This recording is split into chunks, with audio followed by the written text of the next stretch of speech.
Si est un drame dont ils vont devoir se remettre, ce mardi 11 avril, l'ex-ministre de la Culture Françoise Nyssen et sa famille ont dû faire un dernier adieu à Jean-Paul Capitani, éditeur et cofondateur de la maison d'édition Actes Sud, brutalement décédé à l'âge de 78 ans la semaine dernière après un accident de vélo.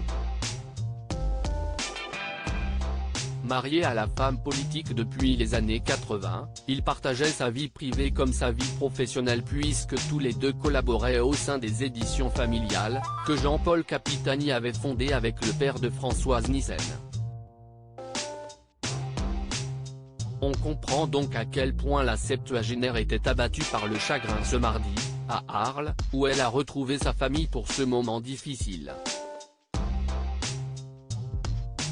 En larmes, elle a pu compter sur le soutien d'une immense foule présente pour rendre hommage à son mari.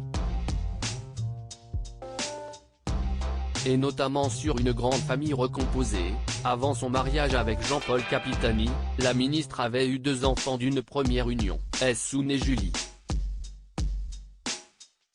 Son mari, quant à lui, était déjà père 3 fois, d'Anne-Sylvie, de Laurent et d'Anne-Laure. Ensemble, le couple était finalement devenu parent de Pauline, née en 1987, et Antoine, en 1993. Une cérémonie émouvante, une belle tribu, entachée par un terrible drame en 2012, le suicide du cadet de la famille, à 18 ans. Décrit par sa mère comme un être à part, précoce, surdoué, dyslexique, dyspraxique et doté d'une intelligence très émotionnelle, celui-ci avait poussé ses parents à monter leur propre école dans le sud. Son père a été inhumé à ses côtés.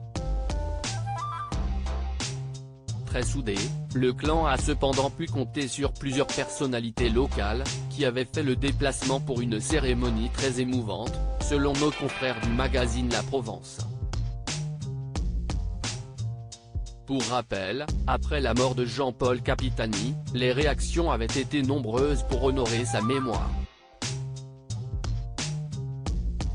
L'Élysée avait lui-même fait paraître un long communiqué pour lui rendre un hommage appuyé. Le président de la République et son épouse Brigitte Macron saluent le parcours et l'engagement d'un homme de grande culture et de haute fidélité, enraciné dans sa ville et inlassablement curieux du monde, qui œuvra pour le rayonnement de nos arts et de nos lettres. Ils adressent leurs condoléances émues et amicales à son épouse, Françoise Nyssen, à sa famille, aux équipes d'Actes Sud, et à tous ceux à qui il avait transmis une part d'émerveillement universel, avait-il dit.